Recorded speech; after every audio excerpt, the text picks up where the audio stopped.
Hello students, कैसे हैं आप लोग। आशा करते हैं कि आप लोग बहुत अच्छे होंगे, स्वस्थ होंगे, है ना।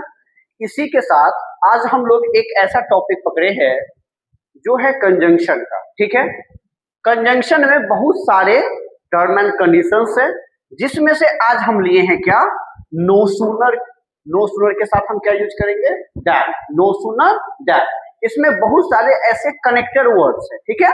उसमें से आज हम क्या ले रहे हैं, नो सूनर दैट। यानी कि आपको इतना पता रखना है, तो जब कभी भी नो सूनर स्टार्ट होगा तो उसके साथ हमेशा देन ही आएगा। THEN नहीं, THAN हमेशा याद रखेंगे।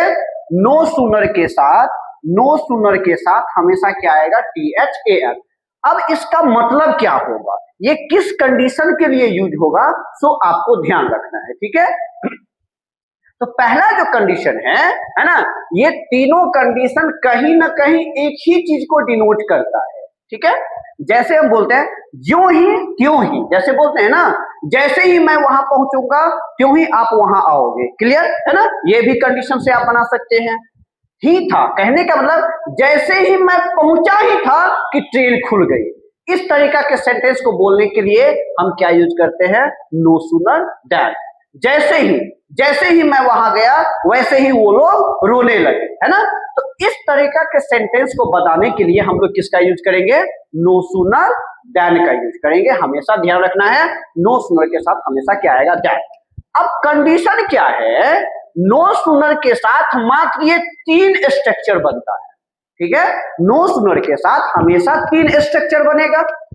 तो पहला स्ट्रक्चर ये कहता है, अगर नो सूनर से, हमेशा नो सूनर से ही सेंटेंस को हमेशा स्टार्ट करेंगे, ये हमेशा ध्यान रखना है।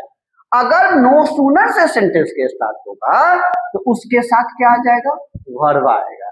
उसके बाद क्या होगा, सब्जेक्ट होगा। और इंग्लिश ग्रामर में एक टॉपिक है law of inversion. Law of inversion क्या होता है, जब सब्जेक्ट से पहले हेल्पिंग वर्ब आता है उसे ही हम लोग इन्वर्जन में रखते हैं। क्लियर है, इसी को हम लोग बोलते हैं लॉ ऑफ इन्वर्जन, है ना। नो सूनर के बाद क्या लगेगा, वर्ब, देन सब्जेक्ट, और हैड के बाद क्या आता है, वर्ब का थर्ड फॉर्म, ठीक है। ये उसके साथ हम क्या करेंगे, उसके साथ हम क्या लगा देंगे, देन, उसके बाद सब्जेक्ट, और तब यहाँ पे क्या हो जाएगा, यहाँ पे V2 हो जाएगा। क्या हो जाएगा, V2 हो जाएगा। ये हमेशा ध्यान रखना है, ठीक है। अब आपके एग्जामिनेशन में जो पूछा जाता है वो क्या करेगा, आपको नो सूनर लगा देगा, उसके बाद आपको सब्जेक्ट, उसके बाद आपको वर्ब लगेगा। लेकिन ऐसा नहीं है, नो सूनर के जस्ट बाद, नो सूनर के जस्ट बाद जो है तो आपका क्या लगेगा, वर्ब लगेगा। दूसरा स्ट्रक्चर है नो सूनर डिड, उसके बाद सब्जेक्ट, और डू डज डिड के बाद क्या आता है, V1। उसके बाद जो है तो सेंटेंस रहेगा, उसके साथ हम क्या लगा देंगे, देन, उसके बाद सब्जेक्ट, उसके बाद आपका क्या हो जाएगा, V2। हमेशा ये ध्यान रखना है। उसके बाद तीसरी की बात करें तो तीसरा क्या कहता है, नो सूनर या तो आपका लगेगा डू या डज, नो सूनर के जस्ट बाद आपका वर्ब लगेगा, है ना। उसके बाद सब्जेक्ट, और उसके बाद V1, और उसके बाद क्या लग जाएगा, देन, उसके बाद सब्जेक्ट और V1। ये हमेशा, ये तीन ही स्ट्रक्चर बनेगा, हमेशा ध्यान रखना है। नो सूनर से हमेशा सेंटेंस स्टार्ट होगा, अगर नो सूनर लगाना है तो इससे पहले कभी सब्जेक्ट का यूज नहीं होगा, है ना। नो सूनर से कभी भी पहले सब्जेक्ट का यूज नहीं होगा। नो सूनर के जस्ट बाद, नो सूनर के जस्ट बाद क्या होगा, आपका कोई ना कोई वर्ब होगा, और उस वर्ब के बाद सब्जेक्ट, और उस हेल्पिंग वर्ब के, अब वर्ब का कौन, हेल्पिंग वर्ब, यहाँ पे हेड किसका काम कर रहा है, हेल्पिंग वर्ब का, है ना। उसके बाद क्या होगा, वर्ब का थर्ड फॉर्म, क्योंकि टू हैव के साथ हमेशा वर्ब का थर्ड फॉर्म आता है, ठीक है।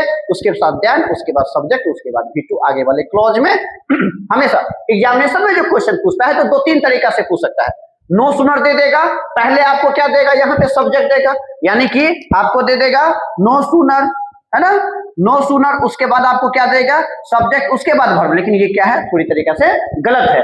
नो सूनर के जस्ट बाद क्या हो जाएगा, हेल्पिंग वर्ब, उसके बाद सब्जेक्ट, और मेन वर्ब और हेल्पिंग वर्ब जो सेंटेंस में यूज होता है तो हेल्पिंग वर्ब के अकॉर्डिंग सब्जेक्ट मतलब मेन वर्ब यूज होता है, ये हमेशा ध्यान रखना है। उसके बाद दैट, और एक और गलती जो करेगा, यहाँ पे क्या लगा देगा, आपको व्हेन लगा देगा, और लगा करके देता है, वेदर लगा करके देता है ना।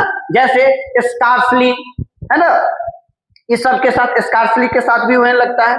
कहने का मतलब no sooner, helping verb, subject, उस हेल्पिंग वर्ब के अकॉर्डिंग आपका क्या हो जाएगा, V1 देन। जैसे एक मैंने सेंटेंस लिया है, no sooner had you called me then I reach there. तो पहले सेंटेंस का फॉर्मेशन समझ लीजिए। तो क्या है आपका नो सूनर, है ना, यहाँ पे क्या है नो सूनर, उसके बाद क्या लगा दिया, उसके बाद क्या लगा दिया हैड, उसके बाद सब्जेक्ट, ये सब्जेक्ट है ना, और ये क्या है कॉल्ड यानी कि V3, यहाँ पे ऑब्जेक्ट देन आई रीच्ड यानी कि V2, उसके बाद देयर। कहने का मतलब है जो नो सूनर के बाद, इसी को हम लोग बोलते हैं इन्वर्जन, है ना, यानी कि नो सूनर के बाद आपका हेल्पिंग वर्ब, उसके बाद सब्जेक्ट, और उस हेल्पिंग वर्ब के अकॉर्डिंग आपका क्या हो जाएगा आगे मेन वर्ब, और इसके साथ कौन सा वर्ड कनेक्ट करेगा, विल करेगा, यानी कि देन कनेक्ट करेगा। ये हमेशा ध्यान, नो सूनर के साथ देन होता है, बिटवीन के साथ एंड होता है,